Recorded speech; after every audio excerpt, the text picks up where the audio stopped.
Bien, bonjour à tous. Merci aux organisateurs des AEA de nous avoir conviés pour partager avec vous notre travail qui porte sur l'hypnose à la maternité. Voilà, donc l'hypnose en fait pourrait être un état particulier de la conscience. En fait, c'est plus que ça, c'est un processus dynamique de la conscience. Donc s'intéresser à ce phénomène physiologique naturel qu'est l'hypnose, c'est aussi s'intéresser donc au fonctionnement habituel, au mécanisme fonctionnel de la conscience telle qu'on la connaît actuellement et qui est décrite actuellement par les neuroscientifiques comme la mise en fonction de plusieurs réseaux. Donc c'est des réseaux qui vont rentrer en interconnectivité et qui montrent un intérêt pour le processus hypnotique pour mieux l'aborder. Effectivement, nous vivons actuellement avec des informations sensorielles qui nous parviennent de l'environnement, issues de l'environnement, visuel, auditif, kinesthésique, olfactif, et qui participent au fait que nous soyons pleinement conscients. Donc la conscience, elle est essentiellement sensorielle finalement. Et donc, il nous parvient des stimuli extérieurs qui vont être captés au niveau d'un premier réseau, qui est le réseau de la science, au niveau cérébral, et elles vont être filtrées. Les plus pertinentes vont être sélectionnées par ce réseau de la science pour être retenues et intégrées. Ensuite, en quelques millisecondes, dans ce réseau de la science, on a des aires cérébrales qui gèrent les phénomènes d'attention, mais aussi les phénomènes d'émotion. Imaginez, vous êtes dans une clairière et tout d'un coup, votre attention est attirée vers une forme de serpent. En moins de 50 millisecondes, ça se fait, ça. Donc, vous activez le réseau de votre science qui va retenir cette pertinence de stimuli. Mais il va y avoir une émotion qui va naître aussi. Notre émotion, elle est la peur, enfin j'espère, gérée par l'amygdale cérébrale qui fait partie du réseau de la science. Et ça se fait en quelques millisecondes, cette sélection. Ensuite, il va y avoir une activation du réseau du mode par défaut. Ce réseau mode par défaut, c'est ce qui vous fait prendre conscience de votre corps par rapport à l'environnement. Et donc, vous allez apprécier en 80 millisecondes la position que vous avez par rapport à ce danger potentiel que vous observez.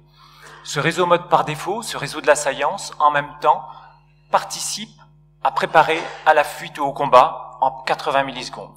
Ensuite, dans un troisième temps, vous activez le réseau central exécutif. C'est le réseau qui vous permet d'analyser la situation. C'est-à-dire que les stimuli qui ont été intégrés par le réseau mode défaut sont analysés. Soit ils sont rejetés, inhibés, soit ils sont retenus, voire amplifiés et mis en mémoire de travail pour pouvoir faire quoi? Pour pouvoir prendre des décisions, des initiatives, élaborer des stratégies et donc préparer à l'action. C'est ce qu'on appelle en fait être dans le contrôle et c'est ce qu'on appelle aussi la conscience critique qui définit le mode de conscience habituel, la conscience ordinaire dans laquelle nous pouvons être. C'est le mode de discussion, d'analyse, de jugement, de cognition dans lequel j'espère vous êtes tous. Donc vous voyez actuellement au niveau neurosciences, on définit l'activité cérébrale en 3 réseaux distincts avec une grande interfonctionnalité entre ces 3 réseaux. Le premier, c'est le réseau de la science qui va sélectionner les stimuli qui sont pertinents issus de notre environnement, impliquant des zones cérébrales intéressantes que sont l'insula, la cingulaire antérieure, également l'amygdale cérébrale, et donc participe à la gestion de l'attention, par exemple la focalisation qu'on utilise en hypnose, les émotions, la douleur en est une, donc ça va avoir un intérêt, et également la relation interhumaine. Et l'hypnose en est un beau modèle. Non seulement ce réseau de la science va gérer la sélection de ces stimuli pertinents, mais va aussi également coordonner les 2 autres réseaux. Les 2 autres réseaux, le réseau mode par défaut, je vous ai dit, qui est défini actuellement par les neuroscientifiques comme un sujet qui ne fait rien, qui est au repos, donc c'est un peu le zéro en fait, et qui a simplement la perception de soi par rapport à l'environnement. Il est juste absorbé dans ses pensées, dans son imagination. Et puis, le 3e réseau, le réseau central exécutif, c'est le réseau de la raison en fait, où vous êtes dans le contrôle, où vous avez développé un esprit critique. Ainsi, vous êtes aujourd'hui en conscience critique, là maintenant, et puis vous vous prêtez à vivre une expérience hypnotique, vous êtes volontaire. Donc, les techniques hypnotiques, linguistiques, relationnelles, que l'on va mettre en place, vont focaliser votre attention et modifier cette sensorialité. Et donc, on a une activation de la science, du réseau de la science, qui va être en hyperactivité, avec une hyperactivité notamment du cortex singulaire antérieur, dans sa partie dorsale, qui va être intéressante parce qu'elle va permettre de diminuer, on le verra tout à l'heure, la perception que l'on peut avoir d'un stimuli douloureux. Les techniques hypnotiques vont aussi modifier le réseau mode par défaut en diminuant l'activité du précuneus, de la singulaire postérieure, qui font partie de ce réseau mode par défaut, et donc modifier la perception qu'a le patient de son environnement. Donc c'est intéressant parce que ça va participer à diminuer l'anxiété induite par un soin où il y a de la peur, de l'anxiété. Et puis, dans un troisième temps, dans un troisième phénomène, c'est le réseau du contrôle exécutif. Il y a une extinction, une diminution des facultés exécutives, donc une diminution du contrôle dans l'hypnose. Ce qui est intéressant, c'est ce qu'on appelle le lâcher-prise en quelque sorte. Et donc cette indifférence globale à l'environnement est très intéressante. Et plus que ça, l'hypnose donc devient un processus de conscience qui est dynamique et qui est surtout marqué par cette hypersuggestibilité. Cette hypersuggestibilité, on la retrouve dans les études, notamment la méta-analyse de Kekex, qui fait référence en 2014, où il a montré qu'il y a une diminution significative de l'anxiété et de la douleur, en chirurgie mineure, moins en chirurgie majeure, mais de façon significative dans cette méta-analyse, où les suggestions chez le sujet hypnotisé sont plus efficaces que des suggestions thérapeutiques simples. Donc, une efficacité de notre hypnose en termes cliniques et expérimental. Alors notre travail d'anesthésiste, il va être double, d'anesthésiste hypnotiseur. Le premier travail qu'on va avoir à faire, c'est justement de créer les conditions pour ouvrir un peu un processus hypnotique chez le patient et donc créer une hypersuggestibilité. Puis une fois qu'on aura fait ça, cette hypersuggestibilité, on va l'utiliser en donnant justement des suggestions en rapport avec notre objectif, confort, analgésie, réhabilitation. À la maternité, est-ce que ça a un intérêt et qu'est-ce qu'on a à faire quand on est anesthésiste à la maternité? La première chose qu'on a à faire, c'est s'occuper du confort et de la sécurité des parturientes. Et la deuxième, c'est éventuellement d'avoir une action sur la progression du travail. En ce qui concerne le confort et la sécurité, si on regarde la douleur, c'est un trèfle à quatre feuilles en quelque sorte. C'est-à-dire qu'il y a une composante sensoridiscriminative, une composante émotionnelle, une composante cognitive, le sens qu'on va donner à cette douleur, et puis une composante comportementale, c'est-à-dire tout ce qu'il y a autour. Sur les deux dernières composantes, cognitive et comportementale, l'hypnose, c'est une thérapie cognitive et comportementale, donc on comprend bien qu'il y ait une efficacité à ce niveau. Mais sur les deux autres, Hervé, les publications montrent bien que c'est une analgésie polymodale, l'hypnose, mais comment ça fonctionne exactement? L'hypnose met en jeu plusieurs aires cérébrales qui sont impliquées dans la gestion du message douloureux, notamment le cortex singulaire antérieur qui va jouer un rôle déterminant puisqu'il va participer à inhiber le système inhibiteur descendant de façon significative en bloquant, en freinant le message douloureux au niveau des noyaux du thalamus, et donc on a une moindre intégration corticale de la douleur, ce qui est intéressant puisqu'on a un contrôle exécutif qui est diminué, je vous le disais tout à l'heure, et donc ça participe donc à cet effet attendu de soulagement perçu par les patients avec l'hypnose. Deuxième objectif de soins à la maternité, la progression du travail. La progression du travail d'une parturiente, ça dépend de quoi? Ça dépend déjà, il faut qu'elle soit au calme et sécure. L'hypnose, on va pouvoir donner des suggestions de calme et de sécurité. Donc on va pouvoir être efficace à ce niveau-là. Ensuite, il faut qu'il y ait une qualité de la relation. L'hypnose, c'est une technique relationnelle. Troisièmement, il faut qu'il y ait un certain lâcher-prise de la part des femmes. Or, Hervé vient nous expliquer qu'il y avait des modifications de l'interconnectivité, et notamment de l'interconnectivité du cortex dorsal préfrontal avec le reste du cerveau émotionnel. Donc on va pouvoir plus facilement lâcher prise. Et puis enfin, on sait bien que l'ocytocine, notamment l'ocytocine endogène, est un facteur qui favorise le travail des femmes enceintes. Alors comment ça s'inscrit? Qu'est-ce qu'on va faire entre l'ocytocine et l'hypnose? Est-ce qu'il y a des rapports? Oui, l'ocytocine, en fait, elle est là, c'est l'hormone de la relation, rappelez-vous, ce qui tombe bien au moment de la naissance de l'enfant, mais c'est aussi une hormone... C'est l'équipe de Strasbourg, du CNRS qui a montré ça récemment avec dans Neurone une belle publication en 2016. Elle inhibe le message douloureux à la fois au niveau périphérique, à la fois au niveau médulaire. Mais plus que ça, c'est l'hormone de la suggestibilité. Juste un spray nasal chez les sujets sains augmente leur suggestibilité. Même chez les hommes. Même chez les hommes, ouais, tout à fait. Donc c'est intéressant, c'est-à-dire que cette ocytocine, par cette suggestibilité, va augmenter l'efficacité de l'hypnose.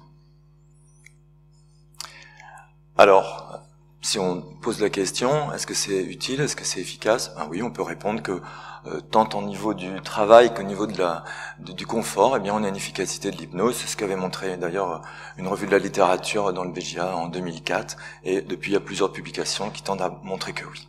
Alors maintenant, on va vous montrer un peu ce qu'on peut en pratique parce que on pensait que c'était ce qu'il y avait de plus intéressant. Alors en pratique, qu'est-ce qu'on a à faire et qu'est-ce qu'on fait?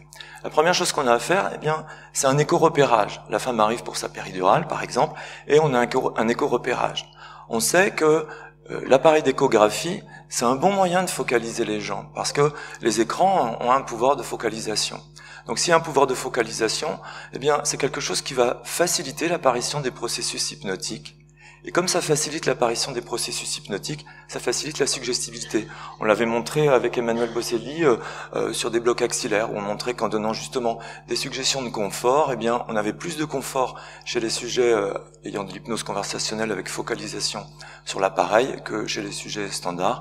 Et c'était même visible sur le monitorage ANI.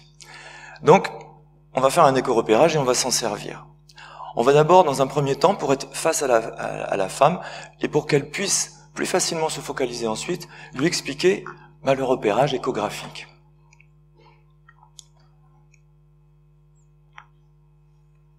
Ah, on n'a pas de son. D'accord.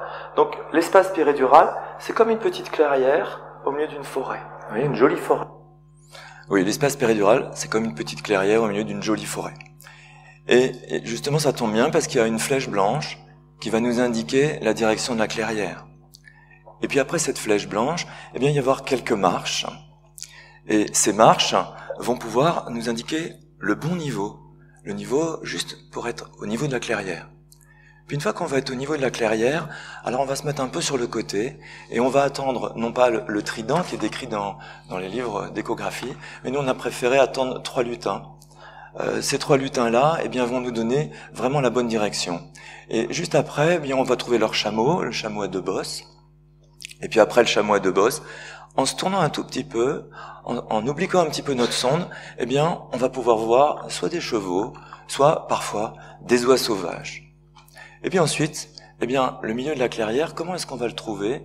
On va le trouver soit grâce à une petite chauve-souris, parce que vous savez, les chauves-souris se déplacent avec des ultrasons, donc c'est assez logique de trouver ça en échographie. Soit parfois c'est un oiseau, si les femmes n'aiment pas les chauves-souris, ce qui arrive de temps en temps. Donc on va expliquer ça comme ça, et évidemment, eh bien, on va en profiter, puisqu'il y a la focalisation, pour donner des suggestions de confort, d'analgésie, de calme.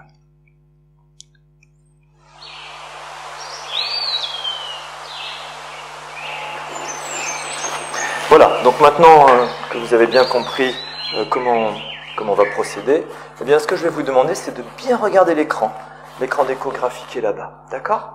Ok. Donc vous pouvez prendre une grande inspiration et laisser tomber vos épaules. Voilà, bien, là vous êtes bien posé. Donc dans un premier temps, comme je vous l'ai dit, eh bien on va chercher cette petite ligne blanche qui nous indique l'entrée de la forêt. Voilà. Il y a une toute petite ligne blanche qui nous indique l'entrée de la forêt. Puis une fois qu'on a l'entrée de la forêt, eh bien, il y a les marches. Et on regarde quelle est la marche qui va être la plus adaptée pour nous. Voilà. Là, ça semble être une marche qui est assez intéressante. Puis une fois qu'on a trouvé les marches pour rentrer vers la clairière, alors à ce moment-là, eh bien, on va demander aux animaux de nous aider. Les premiers animaux, ce ne sont pas vraiment des animaux, ce sont des petits lutins. On va chercher ces petits lutins, ils sont au nombre de 3. Voilà, je crois qu'ils sont pas loin. Une fois qu'on a trouvé ces petits lutins, eh bien, on va aller regarder si on voit pas un petit chameau avec 2 bosses. Puis une fois qu'on a vu le chameau, eh bien à ce moment-là, on va chercher soit des oies sauvages, soit des chevaux. Voilà, peut-être des chevaux, ça fait comme une espèce de ligne un peu brisée. Des oies sauvages. Des oies sauvages. Voilà, il y a les cigognes qui apportent les enfants, les oies sauvages, et tout est calme et tranquille. Voilà, très bien. Et tout ça est très calme. Et les oies sauvages, elles nous indiquent la bonne distance. Voilà, vous voyez la bonne distance pour trouver exactement le bon endroit. L'endroit où c'est le mieux pour aller dans la clairière. Voilà, super. Et puis une fois qu'on a vu ça, on va chercher un autre animal. On va rechercher une petite chauve-souris. une toute petite chauve-souris qui va nous dire exactement le milieu de la clairière, l'endroit le plus adapté pour nous, de manière à ce que ce soit le plus facile, le plus tranquille, le plus calme. Voilà. Bien. Puis une fois que tout ça est fait, eh bien, on peut juste, peut-être pendant que je vais préparer le tout pour la péridurale, vous pouvez peut-être faire une petite sieste au milieu de cette clairière, ou trouver un endroit qui soit plus agréable pour vous, l'endroit le plus adapté.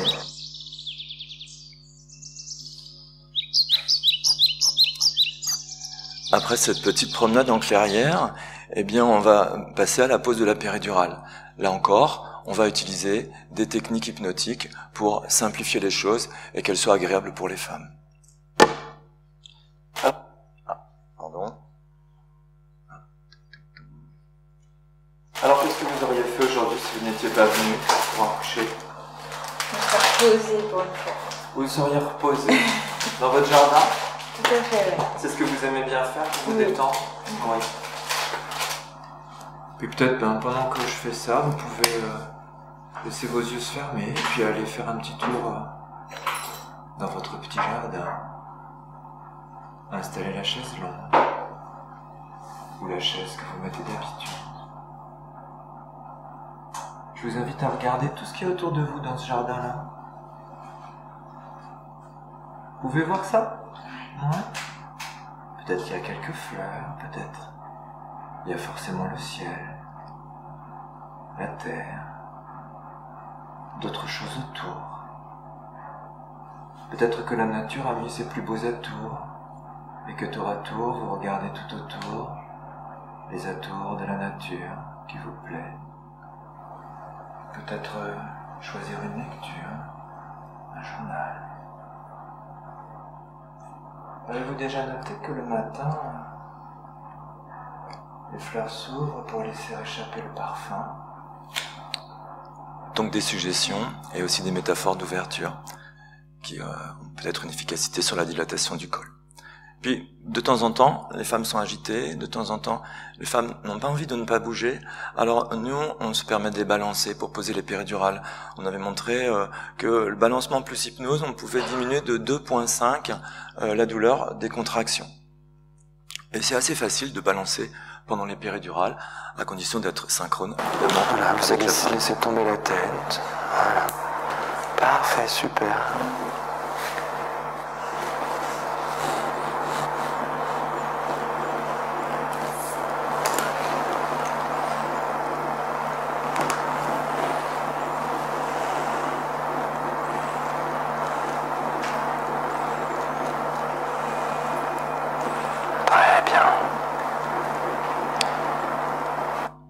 Le truc qui fâche un peu quand on est de garde à la maternité, c'est la césarienne à 2h du matin chez la femme qui a stagné à 7 cm alors que ça fait 8 heures qu'elle est en travail et qu'elle a aucune raison de stagner à 7 cm.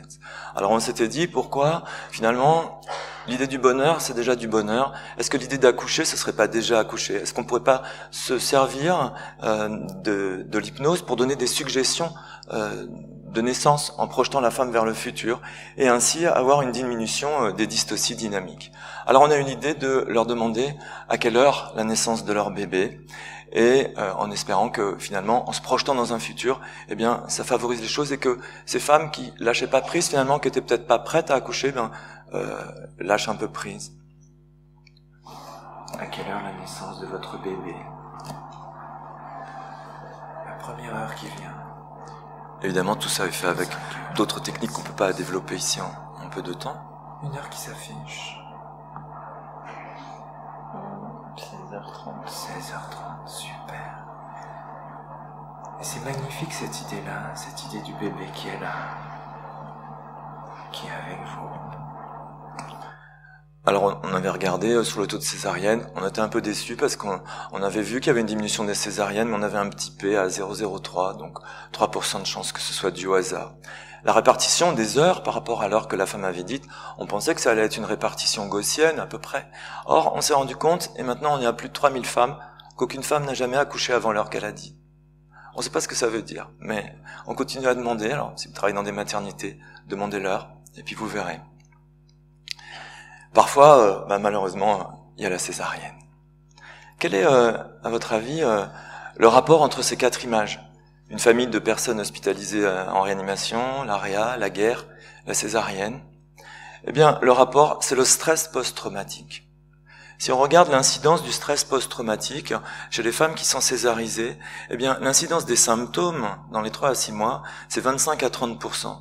Ça veut dire que 25 à 30% des femmes vont avoir des troubles post-traumatiques. Pas forcément une maladie post-traumatique, mais des troubles. Ça concerne 40 000 femmes en France par an. Et on a trouvé que c'était beaucoup. Alors, qu'est-ce qu'on peut faire? On a regardé ce qu'on pouvait faire pour les stress post-traumatiques. Il y a des choses qu'on fait déjà, l'analgésie de qualité, la LR, tout ça, ce sont des choses qui vont réduire le stress post-traumatique. Mais il y avait des choses qu'on pouvait améliorer. Par exemple, 53% des femmes trouvent qu'elles n'ont pas participé, elles ont subi et n'ont pas participé à la naissance de leur enfant. Et puis on s'est dit, pourquoi est-ce qu'on n'essaierait pas, avec l'hypnose justement, de transformer l'expérience et la perception négative de la césarienne, qui est une opération, en une naissance, et on a transformé la césarienne en une naissance par voie haute en fait, un accouchement par voie haute. Et ça, cette transformation-là, on a tenté de la faire tout au long du parcours du soin. Alors déjà, à la visite pré-anesthésique, je pense que là, il faut se former à la communication et à l'hypnose. Mais rien que la communication, déjà, c'est bien de se former pour pouvoir mieux communiquer avec les femmes et leur donner des choses qui sont plus positives pour elles. Ensuite, après la visite, il y a le brancardage.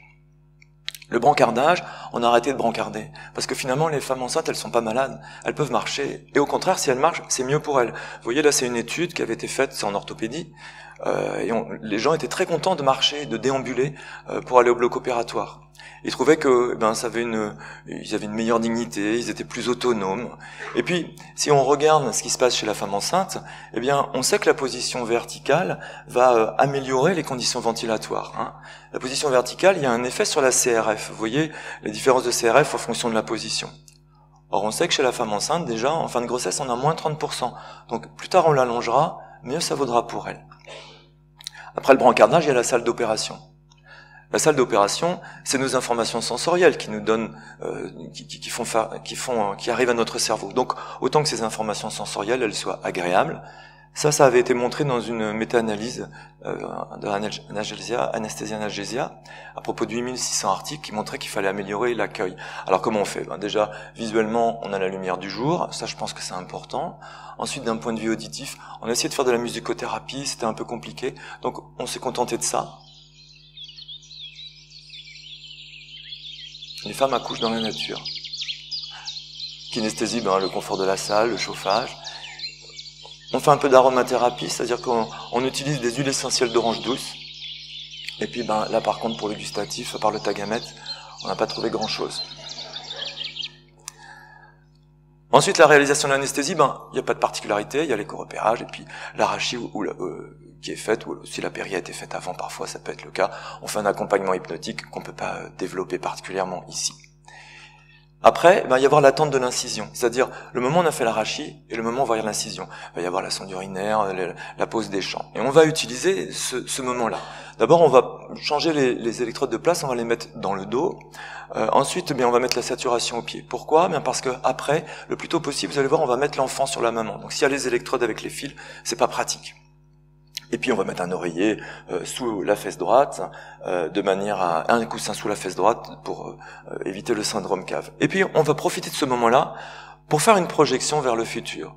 Une projection en hypnose conversationnelle où on va dans un premier temps expliquer tout ce qui va se passer et puis ensuite demander à la femme comment va bien se passer l'après quand elle va être sortie.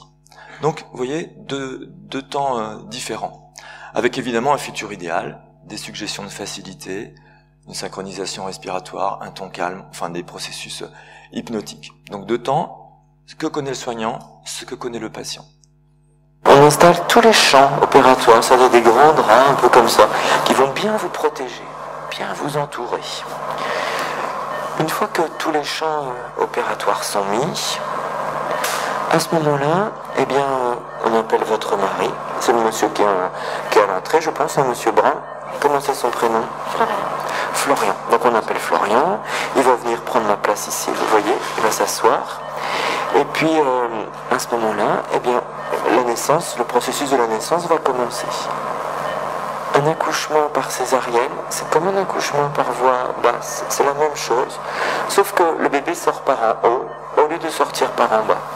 D'accord? C'est-à-dire que c'est un petit peu comme si vous habitez un rez-de-chaussée. Quand on habite un rez-de-chaussée, une maison par exemple à la campagne, eh ben, je dirais que il y a 20% des gens qui sortent par la porte-fenêtre. Et puis 80 qui sortent par la porte d'entrée normale. Puis vous arrivez chez vous. Quelle est la première chose que vous faites en arrivant chez vous?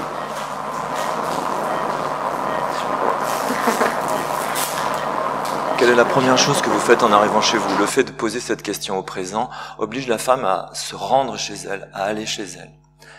Et donc, ça facilite, on pense, la réhabilitation. Ensuite, il va y avoir la naissance, évidemment. C'est la naissance tant attendue. Cette naissance, comment ça va se passer? Le père ou l'accompagnant est sur le tabouret. On va lui demander éventuellement de baisser les champs opératoires ou de relever, on a une espèce de petite fenêtre avec des champs transparents, de relever pour que la femme puisse voir son bébé arriver. Et on va demander à la femme de pousser, en fait. On va faire un accouchement dirigé comme les sages-femmes font.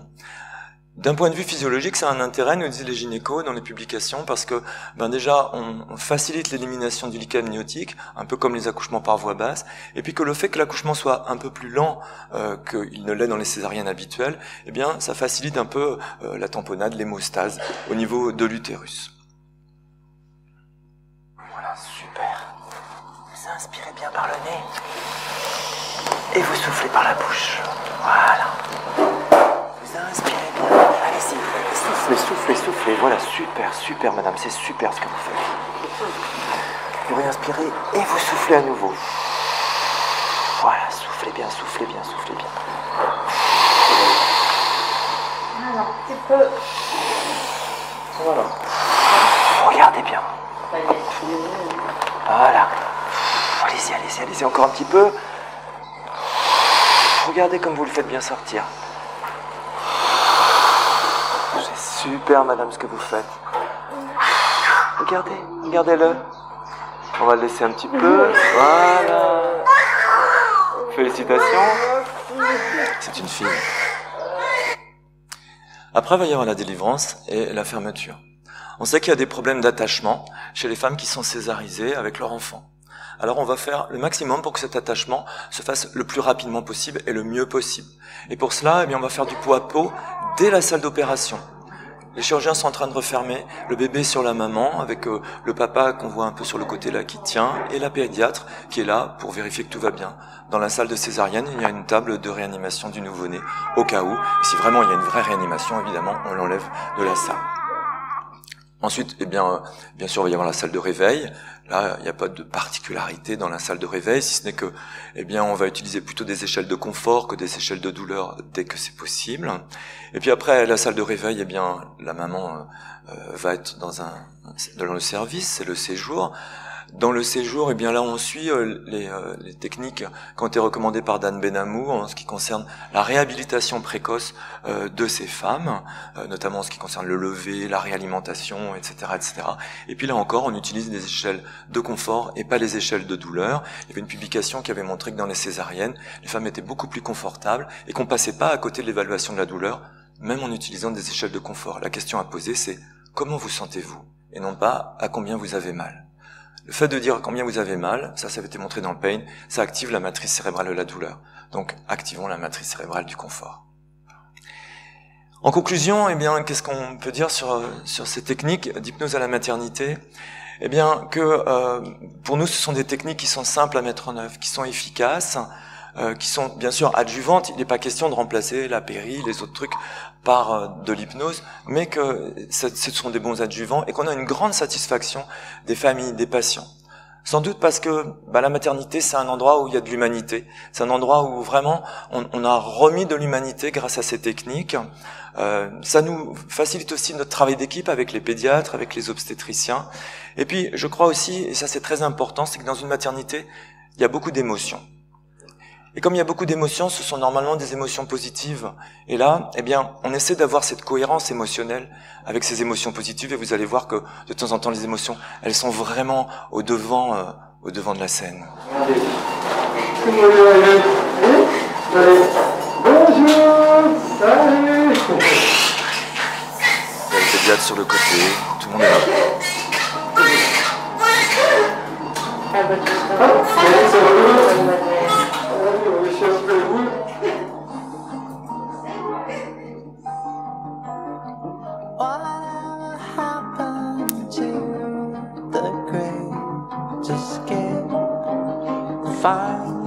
Merci beaucoup pour votre attention.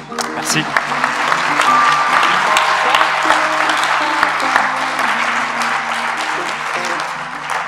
J'ai voulu que tu réinsistes un petit peu sur la nécessité de formation, particulièrement en communication. Et bien différencier la formation communication et hypnose. On voit fleurir des demandes de formation d'hypnose en 3 jours. Qu'est-ce que tu peux nous dire là-dessus? Oui, effectivement, je pense que se former à la communication, c'est vraiment à la portée de tout le monde et je pense que ça devrait faire partie de notre bagage. J'espère que ça fera partie du bagage des internes et des infirmières ultérieurement. Pour l'instant, ça ne l'est pas. Moi, j'ai fait 180 heures de biochimie dans mes années de médecine. Je me souviens pas la formule du glucose. Par contre, j'ai fait 0 heure de communication et tous les jours, je communique avec des gens. Donc, il faut se former à la communication. Après, il y a des techniques de communication qui viennent de l'hypnose ou des techniques d'hypnose qui font appel à la communication puisque c'est une technique relationnelle. Donc on peut faire plus, se former à l'hypnose, c'est sûr, mais c'est pas une obligation. Je pense que si on veut se former à l'hypnose, il faut choisir une bonne formation. Il y en a plusieurs en France qui sont bien, mais il faut pas faire quelque chose au rabais. Et surtout pas une formation d'hypnose en 3 jours, c'est absurde. Oui, merci Hervé, merci Franck pour ces superbes toupous.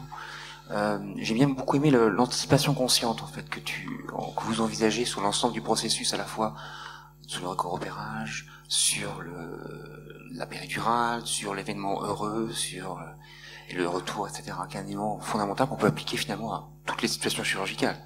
On peut imaginer ça. Ouais, complètement. Ça, c'est un élément important. Et il y a aussi pu à parler, Hervé a beaucoup insisté sur les connexions. Chez les animaux, on sait très bien, par exemple, que la mode par défaut est un élément quelquefois protecteur, tu sais, la zone par défaut, dans le danger. En particulier, c'est un processus catatonique qui peut quelquefois les protéger d'un rapace. Donc, quelque part, c'est peut-être aussi quelquefois, c'est pas ce qu'on veut, la catatonie, hein. Parfois si, parce qu'on fait des catalepsies en hypnose et c'est exactement comparable. C'est une bonne remarque, c'est exactement comparable. Effectivement, je pense que on peut prendre soin des patients autrement qu'avec des techniques. Je pense que c'est vraiment nécessaire. Il y a une étude qui a été faite, je ne sais pas si vous la connaissez, c'est une étude qui a été faite à Harvard sur 75 ans. Sur 75 ans, 6 groupes de chercheurs. Et cette étude, elle a montré que la seule chose qui faisait que les gens étaient en bonne santé et heureux, c'était la qualité de la relation humaine. Il y avait que ça. Donc du coup, mettons de la relation humaine, remettons de la relation humaine dans notre soin, en fait. Je pense que c'est vraiment important. Bon, alors, si ici, vous avez, il n'y a pas de problème. Je pense que vous êtes assez bien servi, je pense. Merci pour ce magnifique exposé. Je voulais avoir peut-être des informations un peu pratiques sur la problématique des stress post-traumatiques lors des césariennes en urgence, catastrophe, qu'on connaît tous, et auxquelles on peut pas échapper, on fait ce qu'on peut. Donc, comment faire? Il faut aller revoir ces patientes, comment détecter, quels sont les signes auxquels il faut penser par après, parce que là, ça, une expérience personnelle, familiale. Il y a 1,5 à 3% des femmes qui vont développer une maladie de stress post-traumatique, toutes césariennes confondues. Mais dans les césariennes en urgence, ça monte à 8%. Donc c'est énorme. 14%, c'est les soldats qui revenaient d'Irak. 11%, je crois que c'est les patients hospitalisés en réanimation. Donc, on ne peut pas le laisser tranquille 2 secondes, il faut qu'il s'amuse. Et donc, comment faire? Alors, moi, j'ai une technique parce qu'évidemment, les césariennes en urgence, on a autre chose à faire que de la relation à ce moment-là. Du moins, que ça, on va pas s'asseoir à côté de la patiente, prendre son temps, c'est plus possible. Donc, j'ai une technique, c'est que je leur dis, est-ce que vous avez déjà assisté à une course de Formule 1? Dans une course de Formule 1, à un moment donné, le pilote rentre à son stand. Et là, il y en a un qui change les roues, il y en a un qui change les essuie-glaces, il y en a un qui met de l'huile, il y en a un qui met de l'essence, il y en a un qui vérifie les niveaux. Et pendant ce temps-là, le pilote, il est concentré, il est calme.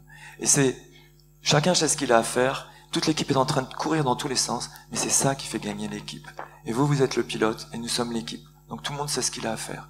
Donc voilà comment je Je précise les choses. Et après, effectivement, il faut aller voir les femmes. Nous avons, nous, des psychologues dans notre service. Ce qui est intéressant, parce qu'évidemment, il faudrait évaluer ça. C'est pas facile à évaluer.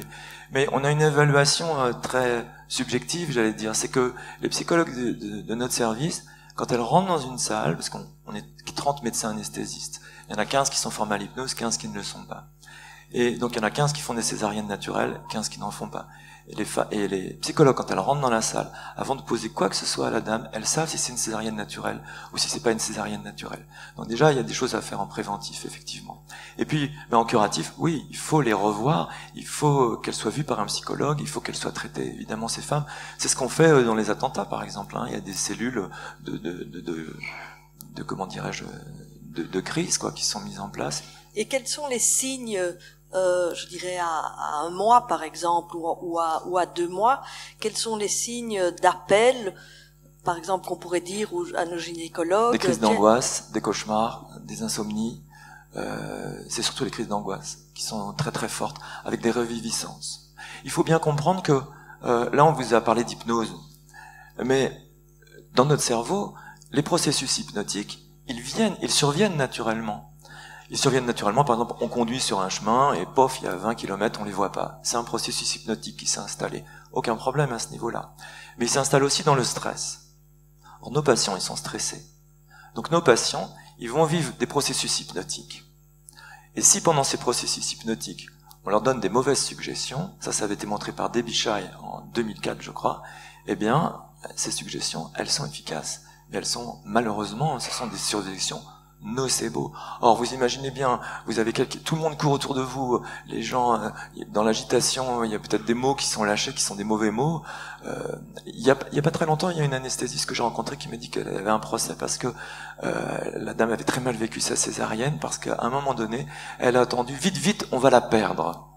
Donc effectivement, des mots comme ça, c'est plus que nocebo, quoi. C'est catastrophique. Donc, il faut avoir conscience de ça. Et même dans ces moments où les gens sont avec des processus hypnotiques installés, faire attention à son langage, faire attention à son non-verbal, faire attention à tout ça.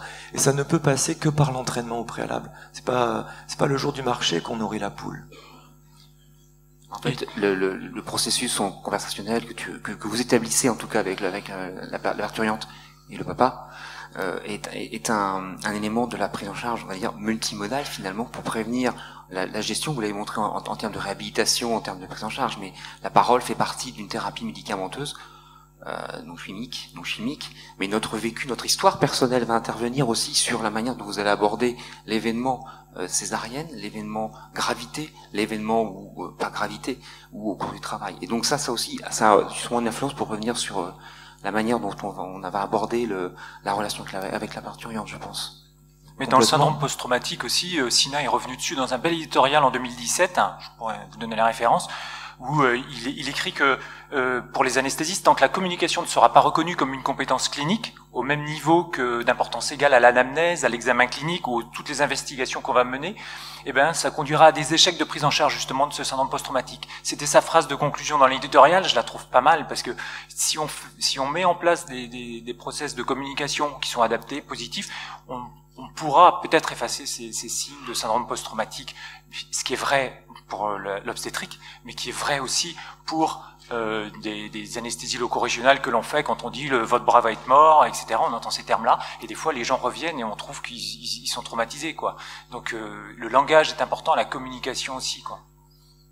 Parce qu'en plus, pour une partie du stress post-traumatique peut être vécue seulement par une douleur sur l'incision, en fait, qui peut durer longtemps et qui n'a pas de support anatomique en proprement parler. On n'a pas coupé un nerf spécialement. C'est simplement que ce vécu global se traduira peut-être simplement par une douleur sur le fan et qui va s'installer. Et s'il y a une deuxième césarienne un jour, ce qui est possible, bien sûr, et c'est là que va s'enclencher probablement un événement, donc on peut peut-être gérer avec une conversation en plus, en tout cas faciliter un travail. Le fait de faire participer les femmes aussi, c'est important. Vous voyez, pendant l'écho-repérage, par exemple, c'est important, puis c'est facile finalement, puis à force de le faire, eh bien, ça devient pas de la routine, mais quelque chose d'assez amusant finalement. À la recherche, des fois, il y en a qui voient d'autres trucs que les chameaux, ou les tridents, ou les lutins, mais je pense que c'est important de les faire participer. Une dernière question, oui. J'ai eu la chance d'être formé par toi, Franck, à une époque où c'était peu connu, et je pense que la révolution est en marche, c'est-à-dire que les soignants, toute l'équipe en maternité maintenant est impliquée, les sages-femmes, les obstétriciens, les anesthésistes. Tu parlais de Formule 1 et de travail d'équipe, et je pense que c'est vraiment ça qui est en train de changer. Et au-delà des formations d'hypnose ou de communication thérapeutique, je pense que c'est l'ensemble des gens qui participent à la naissance qui modifient leur pratique. Merci, une belle conclusion, parce que c'est un travail d'équipe. Je crois qu'on va clore cette première partie de la matinée.